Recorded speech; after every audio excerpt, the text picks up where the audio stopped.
Okay, in this video we're going to look at a couple of examples where we need to differentiate power functions. And of course we're going to use our shortcut, the power rule, to bypass first principles, and that's going to allow us to actually use our derivative to solve some problems. A little more interesting than just churning out a derivative. Okay, so our first problem here is we have to determine the exact coordinates where the slope of this curve is equal to 1, the basic quadratic. So if you at first have no idea how to solve that, well, you probably suspect the derivative is involved, and it very much is, because remember, the derivative can give you the tangent slope anywhere for the function, or the slope of the curve anywhere. So all we have to do is differentiate f of x, so f prime of x, and whether you just memorize this from the previous video, know that it's 2x, or you can use the power rule, where remember your old exponent, power goes down the front, is your new coefficient, and then your new power becomes 2 minus 1. So of course there's no point in writing that, because that's just x to the power of 1. So there's our derivative, and that gives us the tangent slope anywhere. So we want to figure out in this problem how to make f prime of x, our derivative, we want it to output the number 1. So at what x value does this occur? And once we get the x value, I guess we need the set of coordinates there as well. We need to determine the y value. So how do we make 2x, which is our derivative, equal to 1? And you can probably figure out that we just divide both sides by 1, and that means the ordered pair at which the tangent slope is exactly 1 is going to happen at x equals a half. And then remember to get your y value, because remember we're looking for the coordinates here. Exact coordinates. We have to input a half into our function, so we have to square a half, and a half squared, of course, is 1/4. So let's check that on our TI Inspire just to confirm that our answer is very much correct. Okay, here we are in the TI Inspire, and let's go into a document, and we'll open up a graph, and we'll type in our basic quadratic. There it is. I think I'll zoom in a little bit, because our point of tangency that we're interested in there, remember, was at a half, so maybe we need to see a little bit more. How about 2 clicks should do the trick. Hit escape, and we're going to put a point on our curve at the point of any point of tangency, but I think it makes a lot of sense just to go immediately to our answer that we just found analytically, and we'll type in 0.5, hit enter the second time, and there's our point of tangency. Move our label, slide this over maybe. You don't have to maybe mess with the labels again if you want, but it's easy on the computer software here. So number 8 in our menu is our geometry feature, and that'll allow us to put a tangent line wherever we want. Of course, we'll stick it on that point, and we'll move that label as well, and we can see that that is y equals x, subtract a quarter. That's the y-intercept is a quarter, but more importantly, the slope of that of tangent line is 1. So that's precisely what we wanted, and we found our analytical approach found the correct point of tangency. And if you're curious, you can move around and try to look for another 1 somewhere else, and guess what? You're not going to find it, because our algebra showed us there was only one answer. And of course, that happened at 0.5 as an x value. Okay, in this example, we'll differentiate the function f of x equals the square root of x.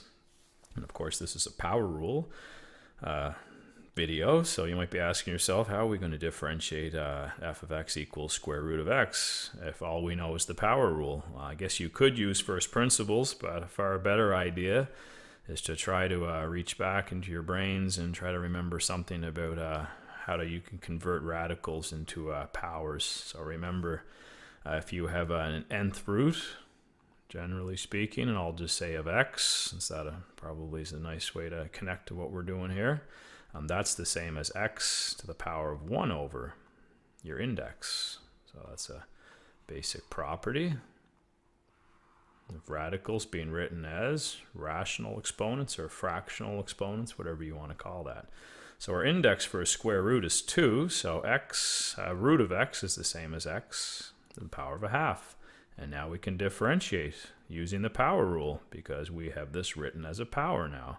Now incidentally, in the previous video when we proved the power rule, we're only looking at positive integer exponents, but the power rule can be extended to any kind of an exponent rational exponents like a half and even irrational numbers like pi and stuff can actually still be differentiated using the power rule. So we don't have to prove that for sure.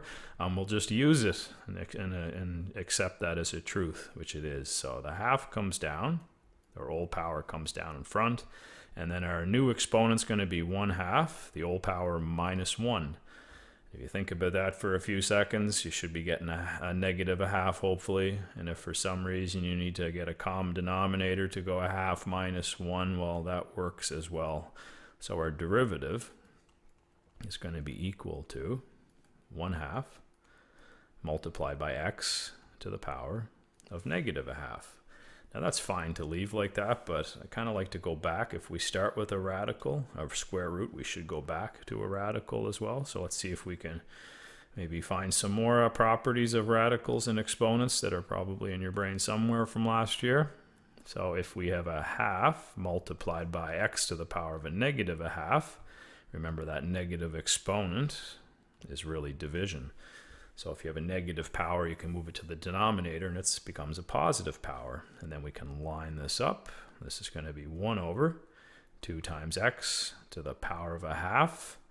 And then one last step, let's switch that back to our square root. So this is going to be 1 divided by 2 times root x. We just went in the opposite direction with our from fractional exponent to radical instead of the other way around. Now remember, our function here has domain restriction, and our derivative definitely has as well, so don't worry about this too much, but I think it should be clear that we can't have negative numbers. So our domain here in our original function is that we can't take roots of negative, we can take roots of 0, so our function is defined for x greater than or equal to 0. And that's pretty much the way our derivative works as well, except you'll notice that now there's an x on the bottom. So that's a bit unusual, and we won't worry about that too much in this video because we're just trying to learn how to use the power rule to differentiate radicals. But just keep in mind that x has to be greater than 0, not just greater than or equal to 0 anymore, because now if x is 0, we have division by 0. So this function, for whatever reason, which we won't worry about in this video, we can't find the derivative at x equals 0, but we can find the derivative of any other x value where this function is defined, so any positive number. Okay, in this example, we're going to try to find the slope of the curve f of x equals 1 over x at x equals 2. And this, of course, is our basic reciprocal function. And we can't differentiate a reciprocal function unless we can write this as a power. So this is very similar to the last example we just did. I have to rewrite this as a power. So, of course, that means write this using a negative exponent. And since there's a x to the positive 1 in the bottom, we write this now as x to the power of negative 1. And remember, there's an important domain restriction for your basic reciprocal function as well, that x can't be equal to 0, because that's a vertical asymptote, remember? So there's no way you'd be able to find slope of your curve at x equals 0, because there's nothing but empty space there at your vertical asymptote. Okay, so we have our function, reciprocal function, written as a power function now, so we can just go ahead and differentiate it. So the power comes down front, and then we subtract 1 from our previous power. And let's clean that up, of course. So the next thing, let's get away from our negatives and go back to writing this as a fraction again. So we have negative 1 multiplied by, not x to the power of negative 2, but 1 over x to the positive 2, which is the same thing. And then we can say our derivative is equal to, put a negative 1 up top, but usually just put that negative in front. This is a negative fraction with a 1 on top and an x squared on the bottom. And incidentally, this fraction is negative everywhere because x squared is going to be positive everywhere. And you can also notice in your derivative, it doesn't want you to be inputting x equals 0 in the derivative, which should actually be comforting, because if you did miss that domain restriction in your original function, then I don't think you'll miss it here. If you try to input a 0 into your derivative to find a tangent slope, you're going to get an undefined, which means you shouldn't be looking for the tangent slope at x equals 0. And that's good because in this question we're being asked to determine the slope of this curve at x equals 2. So all we need to do now is just evaluate this derivative at x equals 2. There we go. So f prime of 2 is evaluating our new derivative function at 2. So it's going to be 1 over 2 squared, which of course is a quarter. And this is the slope of your curve. I'll just say slope of curve. Of course, it's also the slope of your tangent line at that point of x2.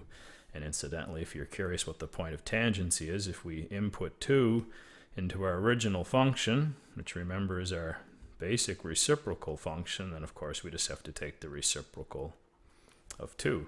So there's our x and our y value.